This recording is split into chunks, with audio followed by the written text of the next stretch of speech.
Hey everybody, welcome back to the warbossfitz channel. I am warbossfitz, and today we are going to be talking about the lore of Grimdark Future.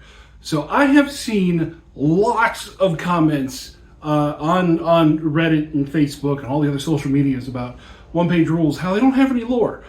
Well, they do have lore. There's just not that many YouTubers in the one-page rules space, so we just don't have it represented as much on YouTube as other games. So I'm here to talk about the lore of Grimdark Future. But before we do that, we are sponsored by these guys. Elite Admirals, Generals, your reinforcements have arrived. At PrintedStarships.com, you will find high-quality 3D printed starships and sci-fi armies ready for deployment. Whether you're commanding fleets in Star Wars or Armada, dogfighting in X-Wing, battling in one-page rules war fleets, or leading ground forces in Grimdark Future, we've got the precision-crafted models you need to seize victory. Use code warbossfitz for 15% off your order. That's PrintedStarships.com, prepared to take command of the tabletop.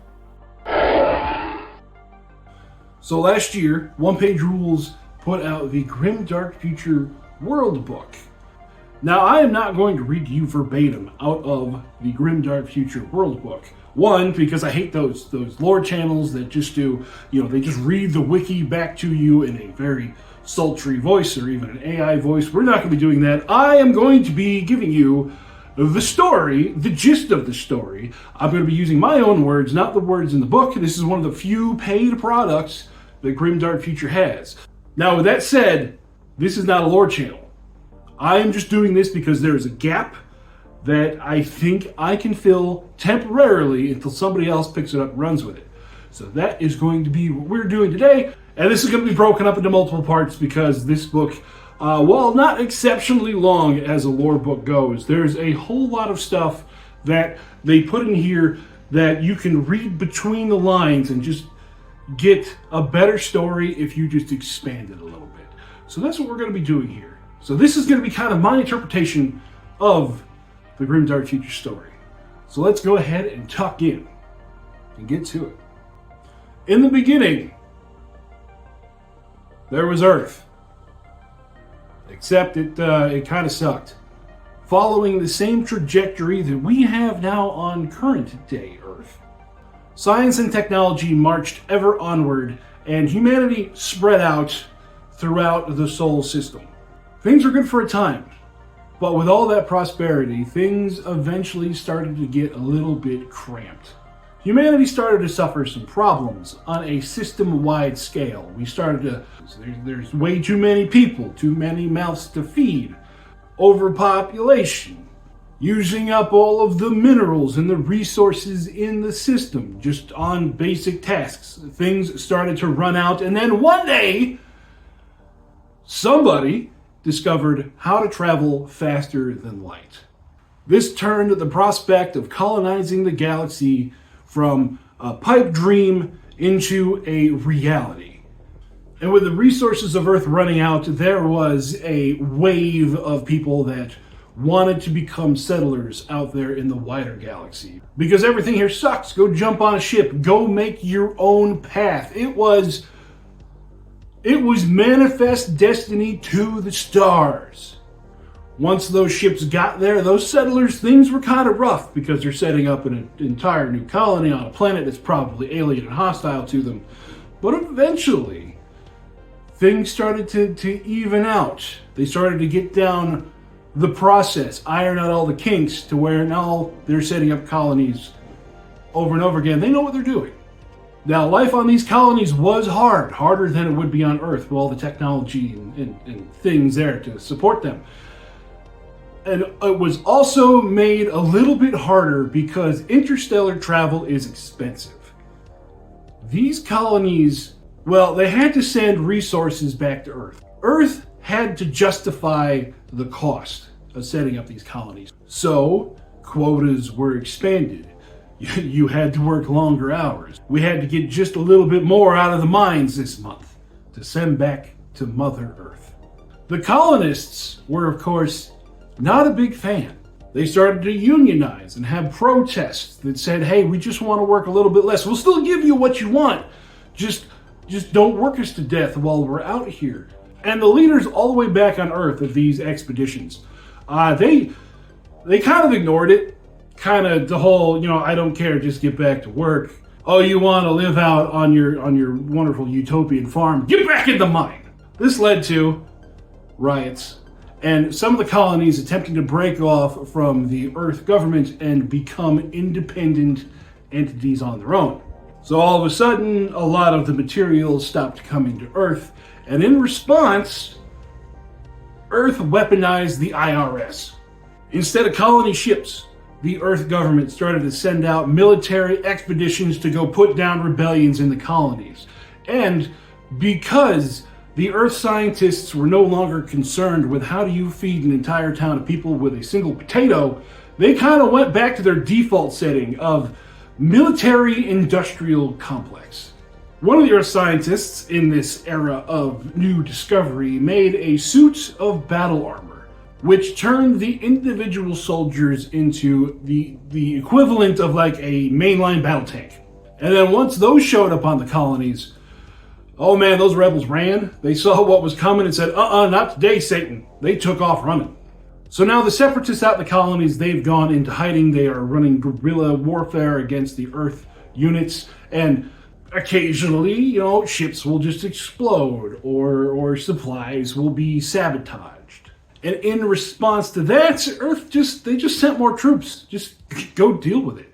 Now, faced with this rising tension, again, another Earth scientist came up with some gene splicing technology. He presented this as a solution through innovation, a way to make the colonists, we're going to work them near to death, but they're just going to be tough enough that it's not going to matter. They won't have to sleep, able to, withstand the harshest elements possible. They'll only have to eat half a ration. They'll just be able to keep going. It's not going to be that bad. And this guy he presented this as a way to uplift all of humanity. Well, when the Earth military got a hold of it, they said, bet, give me that. So the gene tech went entirely to the military, because of course it did. So instead of gene modifying all of humanity to go out and colonize new places where they couldn't before, no, we're just going to go put down the rebellion and we're going to keep it for ourselves and get over it. And with this gene splicing plus the battle armor, we got our first battle brothers in the setting. Yes, the first we see of the battle brothers in Grimdark Future is to go put down civilian rebels. So while this was going on, the gene tech was modified a little bit, so you have battle brothers that are specialized in certain environments. You got battle brothers that are specialized in certain weapon types. So this is where we get our different battle brother armies from, the different battle brother chapters. And this gene tech scientist, even though his invention was taken by the military, he kind of just rolled with it. He went, okay, well, if you're not going to let me give it to everybody, just a select few, I'm going to continue working on it, and let's make this into a thing. So over the course of a few short years, this guy became kind of a political leader, a scientific leader. He massive delusions of grandeur. He started calling himself the Founder, because it is from him that this gene tech comes from. So with him in this position, he kind of becomes a threat to the other Earth leaders. He's trying to push back against them, trying to get more funding for his projects, trying to eventually expand his gene modification to be open to everybody. He just needs time, resources, and pretty much a standing army now that all look to him as their founder to do it with. So the leaders of Earth, of course, they didn't want to do that. Who wants to do that? Who wants to give this egghead more money? No.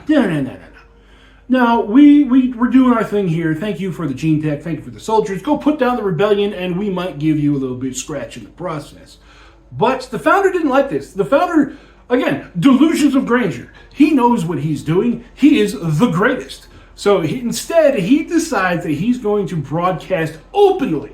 Pretty much he jumped on GNN, the Galactic News Network, and he told everybody. He laid out his vision of the future about the gene tech mods for everyone, how they would thrive in the new galaxy. on how he was awesome and how he and he alone would be the one to uplift humanity.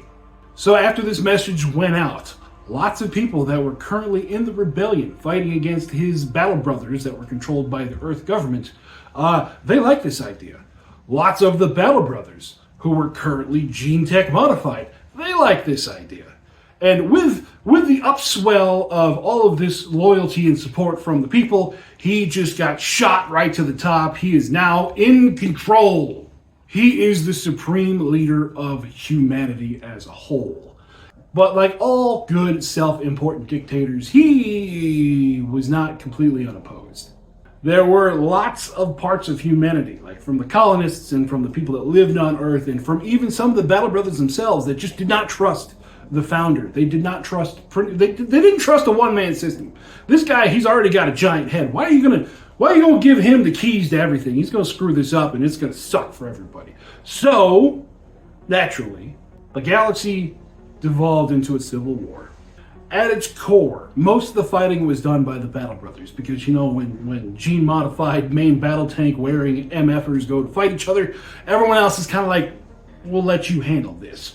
And the side that was fighting on behalf of the founder called themselves the Loyalists, and the side that was opposing the founder are called the Traitors. We're not exactly original here, but, you know, is what it is. Lots of troops that fought each other during the colony wars. They ended up finding themselves on the same side. Too many in the colonies. They looked at the founder and his ideas as like the first good shot that humanity's had in a very long time. Some of the colonists that were in the rebellion saw the founder as a tyrant that just could not be followed. And what happened during this conflict is that some of the rebels, because they have expertise in fighting against battle brothers already, they traded that expertise and they traded that guerrilla warfare tactics for the gene modifications themselves. There were medical personnel and scientists on the traitor side who would be able to uplift these colonists into full-blown battle brothers.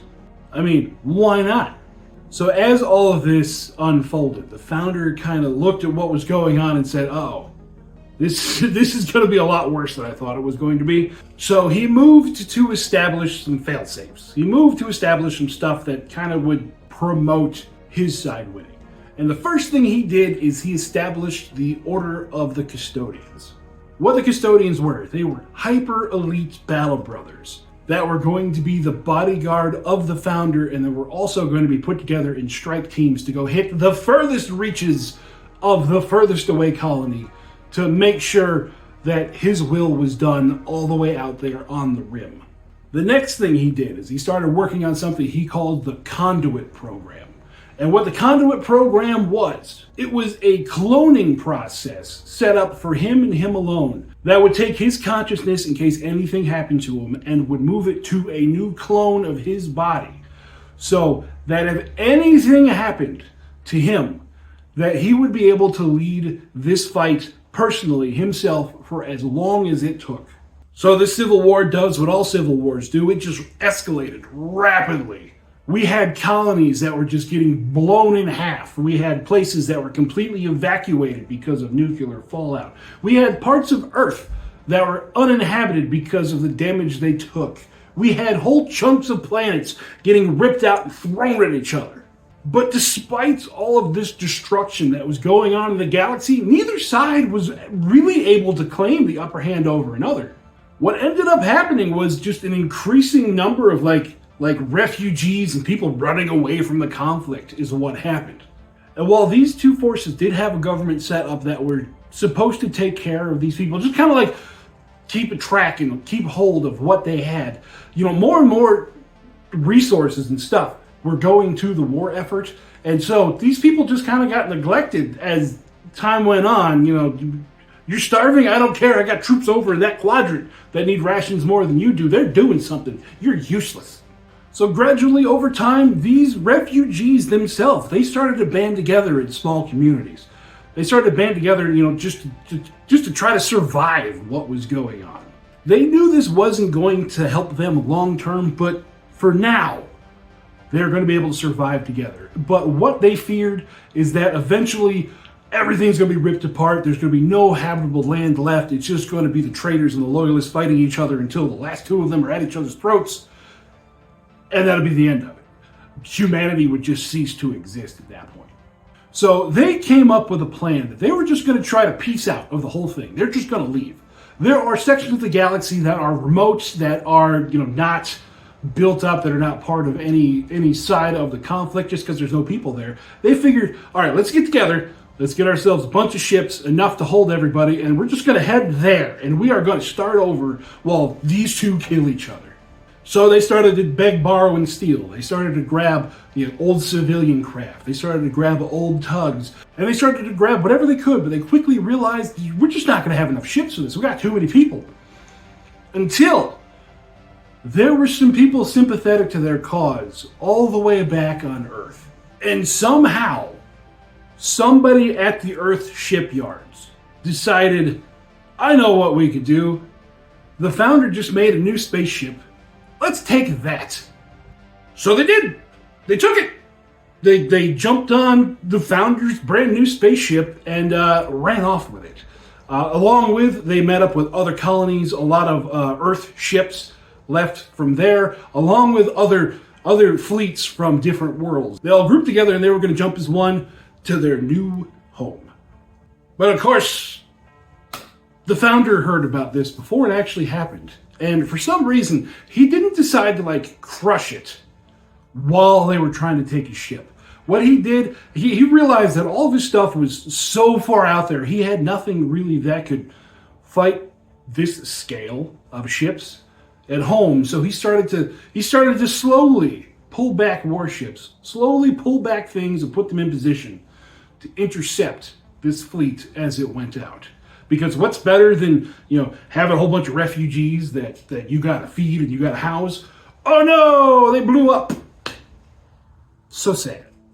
So as the refugee fleet got together, they all, in deep space, they all kind of congregated in this giant ball.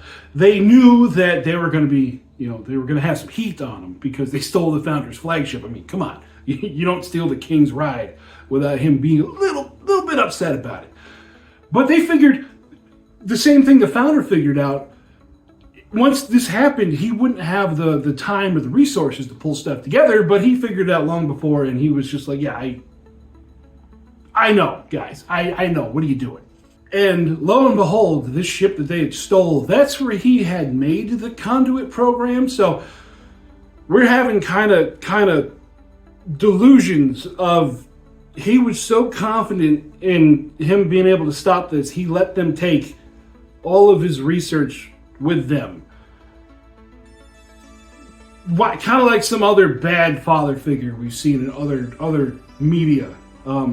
Again, delusions of grandeur from this guy are massive. This guy is, he's a piece of work. And the thing is, the civilians had no idea what the conduit program was. They didn't know it was on the ship. So as the Founder's fleet came to engage this refugee fleet, they took off. They're like, okay, we're gonna run this direction, and he can't catch all of us, right? Well, some of them turned to flee. Some of them just immediately threw their hands up and said, "Means give up." Because a lot of these were just civilian ships. I mean, what are you going to do if you're on a Carnival cruise and a battle cruiser shows up right next to you? You gonna shoot back? Huh? No, you're not going to shoot back. You're going to throw some of the buffet at them? Nah. But some of the ships were like old, refitted warships. So they did turn to fight, and there were engagements in the void. But the Founder was more along the lines of, take the ship back with or without the crew and all the people on board, wink wink. We could use this in the war effort somewhere else. He was also using this as a bit of a misdirection, where he was going and grabbing all the other little ships while his ship that is currently in the rebel hands is steaming away from them at full speed. He's like, we'll get you, but we kind of want to get everything out of here first so that you will surrender the ship instead of fighting it, because I want the stuff that's on that for some reason I let you take in the first place. So in the Founder's fleet, it was crewed primarily by Battle Brothers. And Battle Brothers, whenever they boarded the ships, a lot of the civilians, they just gave up immediately. A lot of transponders went dark after things. The Battle Brothers went in, they did their thing, and all of a sudden, hey, we got control of the ship. Don't look at the rest of that back there. Don't worry about that. And then when it came to the flagship, the founder himself and his custodian brothers were the ones that boarded his flagship. So this was going in the Battle Brothers' favor in the beginning, but this is a huge armada they're trying to take over. Eventually, reports started coming back of the Battle Brothers getting repelled off the ship or losing. There were reports of like one civilian woman rallying her crew and fighting back using dirty guerrilla tactics like traps, ambushes, blowing half of the ship off with all the Battle Brothers in it. Whatever it took, they were putting up a fight.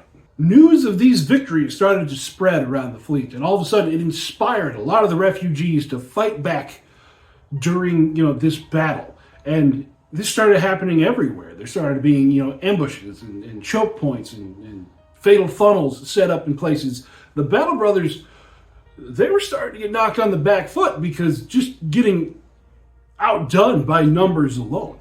Eventually, this civilian woman took back control of the ship that she was on, and she broadcast to the whole fleet what was going on and about they needed to resist, that this was their one shot. And eventually, the Battle Brothers that were currently fighting were forced off these ships. They did have to retreat, going back to their own ships. And for a time, things kind of mellowed out with just both of the fleets just kind of like one following the other as it went through space. The refugees waiting for the second wave to come, and then the Battle Brothers trying to set up that second wave to happen. While this second wave was in the process of happening, alarms started going off. Space itself around these two fleets seemed to buckle and weave. Things were there and then they weren't there. An entire anomaly enveloped this whole battle space. And then in an instant, boom! Everything went to hell. And across the stars, in an unknown to them galaxy, in an unknown to them system, the human ships were spat out back into real space, tumbling as they went. Both the fleets were mixed up. Some were able to contact others. They were able to come together to figure out what the heck just happened. Some ships were stranded on their own out there in a stretch of the stars known now as the Sirius sector, sailing under unknown stars to unknown planets, trying to find a way to survive in this brand new galaxy. So that is where we're going to be ending part 1 of the Grimdark Future lore dump. All of this came from the Grimdark Future World Book, the first chapter that you can pick up on DriveThruRPG. Along with the World Book, you can go to the One Page Rules website, and they have a lore section. If you look at the page, it'll be right about here. It'll just say, the different games, and you find the lore sections of those. They have breakdowns by different armies, the lore for those. We'll be going over those in time, but for tonight, that's all you're going to get. So remember to check out the sponsor of the channel, PrintedStarships.com, where code warbossfitz gets you 15% off your order. Go to OnePageRules.com for all their lore sections there. Pick up the World Book for Grimdark Future and Age of Fantasy on DriveThruRPG. But overall, I hope you guys are having fun playing OPR wherever you are. And I'll catch you later. Bye-bye.